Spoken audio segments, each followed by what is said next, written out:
শুভ দুপুর বন্ধুরা। দেখো আজকে আমার দুপুরে মেনু কি রান্না করব। এখানে ভাত করলা নিয়েছি, পুর করব, সিদ্ধ করে রেখেছি। এখানে ডিম আলু সিদ্ধ করে রেখেছি, আজকে আলু সিদ্ধ করে ডিম বানাবো। এখানে পেঁয়াজ আদা রসুন টমেটো রেখেছি। এখানে হলো ভেন্ডি পেঁয়াজ টমেটো রেখেছি, ভেন্ডি দিয়ে দু পেঁয়াজা করব। চলো তোমাদেরকে দেখাবো কিভাবে রান্না করব আজকে আমি।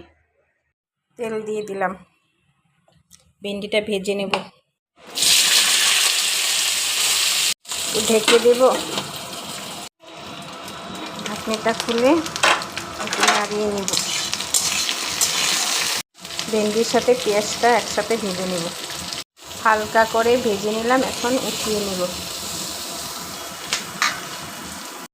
আবার একটু তেল দিয়ে দিব।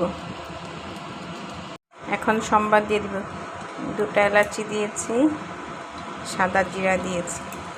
এখানে অল্প মশলা পেস্ট করে নিয়েছিলাম, একটু জিরে গুঁড়ো ধনে গুঁড়ো আর একটু পেঁয়াজ টমেটো পেস্ট করে নিয়েছি। এখন স্বাদ মতন হলুদ গুঁড়ো দিয়ে দিলাম, লবণ দিয়ে দিলাম, একটু কাশ্মীরি লাল লঙ্কা গুঁড়ো দিয়ে দিলাম, স্বাদের জন্য একটু চিনি দিয়ে দিলাম। এখন সব মশলা একসাথে কষিয়ে নেব।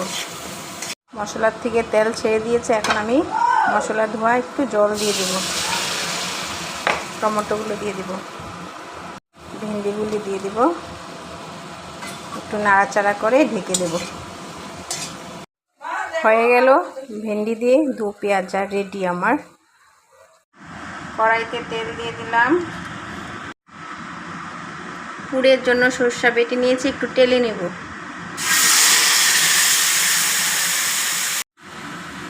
হলুদ দিয়েছি, নুন দিয়ে দিলাম। এখন একটু ভেজে নেব মশলাটা।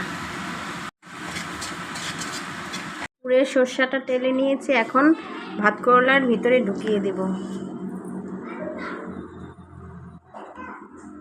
আমার শাশুড়ি মা এরকম করে পুর করে, ভাত করলার গুটিগুলো পাটাতে বেটে নেয় না, সবগুলো একসাথে রেডি করে রেখেছি। আমার শাশুড়ি মা এরকম করে পুর করে। এখানে বেসনগুলো রেখেছি, যখন ভাত খাবো তখন গরম গরম ভেজে নেব। এখন আমি ডিম ভাজবো, তেল দিয়ে দিলাম, তেলে নুন হলুদ গুঁড়ো দিয়ে দিলাম, ডিমগুলো ভেজে নেব। ডিম ভেজে নিয়েছি, ডিম ভাজার তেলে আলুগুলো অল্প লাল করে ভেজে নেব। আলুগুলো লাল করে ভেজে নিয়েছি, তেল দিয়ে দিলাম,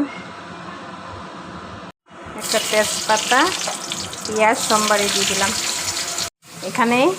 এখানে আমি মশলাটা পেস্ট করে নিয়েছি, আদা রসুন পেঁয়াজ জিরা গুঁড়া ধনে গুঁড়া একটু লাল লঙ্কা গুঁড়ো দিয়ে একসাথে পেস্ট করে নিয়েছি। এখন আমি মশলাটা দিয়ে দেবো। এখানে হলুদ গুঁড়ো দিয়ে দিলাম, নুন দিয়ে দিলাম, মশলাটাকে একটু কষিয়ে নেব। মশলাটা ভাজা হয়ে গেছে, এখন ভেজে রাখা আলুগুলো দিয়ে দেব।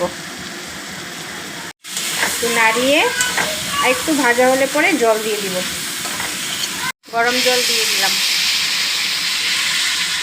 ডিম দিয়ে দেব।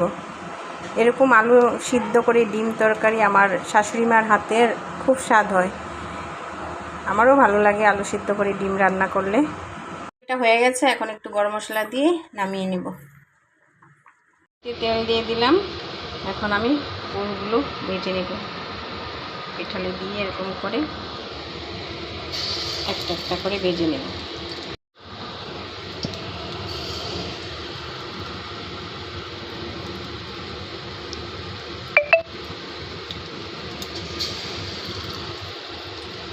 ভাজা হয়ে গেছে, এখন আমি উল্টিয়ে দেব।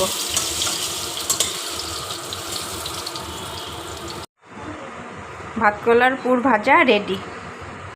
ফাইনালি আমার সব রান্না হয়ে গেছে। দেখো, এটা ভাত করলার পুর, ডাল, লেবু রেখেছি, গরমের দিনে তো লেবু লাগে, ডিম, ভেন্ডি দু পেঁয়াজা, আর এখানে ভাত। যদি রান্নাগুলো ভালো লেগে থাকে তাহলে একটা লাইক শেয়ার সাবস্ক্রাইব কমেন্ট করে দিবে। বাই বাই বন্ধুরা, ভালো থেকো সুস্থ থেকো।